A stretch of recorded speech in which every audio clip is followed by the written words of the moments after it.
السلام علیکم ورحمۃ اللہ تعالی وبرکاتہ۔ ناظرین، اس سے پہلے میں نے بیان کیا تھا گوشت اور اس کے کھال کے مسائل۔ اب آتے ہیں کہ کن جانوروں کی قربانی کر سکتے ہیں، اور پھر اس کے بعد قربانی کے جانور کی عمر کتنی ہونی چاہیے یہ آپ کو بتلاتا ہوں، اور کن جانوروں کی قربانی ہو سکتی ہے، اور اس کے بعد بتاتا ہوں کہ قربانی کا جانور کیسا ہونا چاہیے۔ آئیے ناظرین اس کو سمجھتے ہیں۔ کریں اونٹ، گائے، بھینس، بکری، بھیڑ، نر مادہ، خصی غیر خصی، سب کی قربانی ہو سکتی ہے۔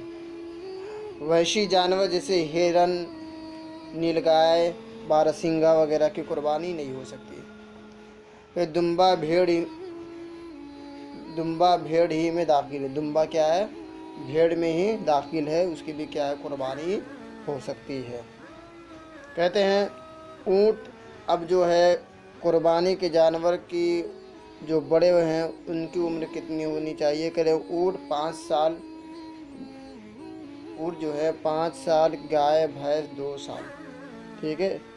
اونٹ کی عمر، اونٹ 5 سال کا ہونا چاہیے، گائے بھینس 2 سال، بھیڑ بکری 1 سال کی ہو، زیادہ کی اس سے کم کی ناجائز ہے۔ یعنی اگر اونٹ ہے تو 5 سال سے کم ہے تو ناجائز ہے، گائے ہے تو 2 سال سے کم ہے تو ناجائز ہے، اور اس سے چھوٹی والی جیسے بکری وغیرہ ہے تو 1 سال سے کم ہے تو ناجائز ہے۔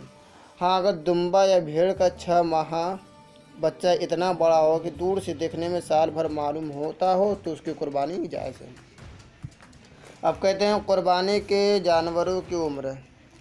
پہلے قربانی کا جانور موٹا، تازہ اور اچھا ہونا چاہیے، عیبی نہ ہونا چاہیے۔ اگر تھوڑا سا عیب ہو تو قربانی ہو جائے گی مگر مکروہ ہوگی، اور اگر زیادہ عیب ہو تو ہوگی ہی نہیں۔ اب کہنا ہے قربانی کا جانور کیسا ہونا چاہیے، تو کہہ رہے ہیں منڈا جس کی پیدائشی سنگ نہ ہو، جائز ہے، ٹھیک۔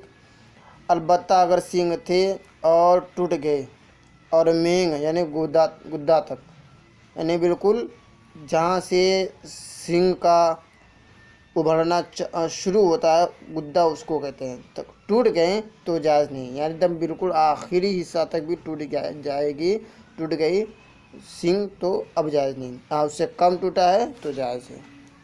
کرے اندھا، لنگڑا، کانا، بے حد دبلا، کان کٹا، دم کٹا، بے دانت کا تھن کٹا، تھن سوکھا، یعنی 4 میں سے 1 کا سوکھا ہونا ماننے، ناک کٹا، پیدائشی بے کان کا، بے خنثی یعنی جس کی دونوں نشانیاں ہوں، جلالہ جو صرف گندہ کھاتا ہو، ان سب کی قربانی جائز نہیں۔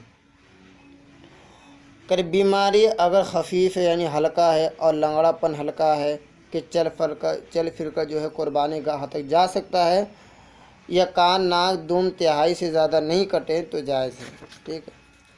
کہہ رہے ہیں قربانی کرتے وقت جانور اچھلا کودا اور اس سے عیبی ہو گیا تو اب حرج نہیں ہے، اس کی قربانی ہو جائے گی۔ کہہ رہے قربانی کی اور پیٹ میں زندہ بچہ ہے تو اسے بھی ذبح کر دے اور کام میں لا سکتا ہے، اور مرا ہوا ہو تو اسے پھینک دے۔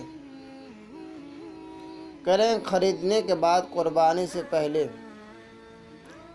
جانور نے بچہ دے دیا تو اسے بھی ذبح کر ڈالے، اور اگر بیچ دیا تو اس کی قیمت کو صدقہ کر دے، اور اگر ایام قربانی میں ذبح نہ کیا تو زندہ صدقہ کر دے، ٹھیک ہے۔ ہمارے آقا صلی اللہ علیہ وسلم کے کرم عمیم کو دیکھو کہ خود اس امت مرحومہ کی طرف سے قربانی کی، اور اس موقع پر بھی امت کا خیال فرمایا، لہٰذا جس مسلمان سے ہو سکے وہ حضور کے نام کی قربانی کرے تو کیسی خوش نصیبی ہے۔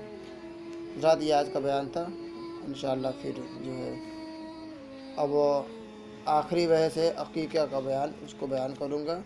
پھر جو باریکی بات ہوگی اور جو آپ کے سوال ہوں گے انشاءاللہ اس کو جواب دینے کی کوشش کروں گا۔ ایک صاحب نے فاتحہ کا بولا ہے کہ فاتحہ کا طریقہ بتا دیں، تو انشاءاللہ اس کو بھی جو ہے میں اپلوڈ کروں گا۔ انشاءاللہ دعا میں یاد کیجیے ناظرین۔ السلام علیکم ورحمۃ اللہ تعالیٰ۔